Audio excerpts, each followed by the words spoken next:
108 రకాల వంటకాలతో విఘ్నేశ్వరుడుకు మహా నైవేద్య కార్యక్రమం భద్రాద్రి కొత్తగూడెం జిల్లా సుజాత నగర్ మండలంలోని నాయకులగూడెంలో జరిగింది। ఈ యొక్క నైవేద్యాన్ని గ్రామంలోని అందరూ 108 కుటుంబాల వాళ్ళు చాలా నిష్టగా ఉపవాసంతో ఉండి తలో ప్రసాదాన్ని వండి భక్తి శ్రద్ధలతో ఏకదందుడికి సమర్పించడం జరుగుతుంది।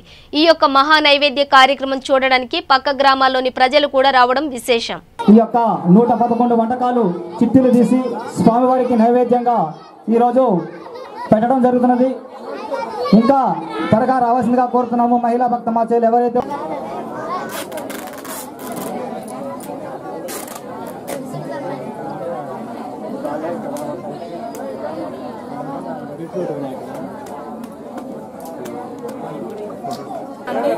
నాయకులగూడెం గ్రామం సుజాత నగర్ మండలం కొత్తగూడెం భద్రాద్రి జిల్లా గత 20 సంవత్సరాలుగా వినాయకుడిని పూజిస్తున్నాం। ఈ 5 సంవత్సరాల నుండి మహానైవేద్యం చేస్తున్నామండి।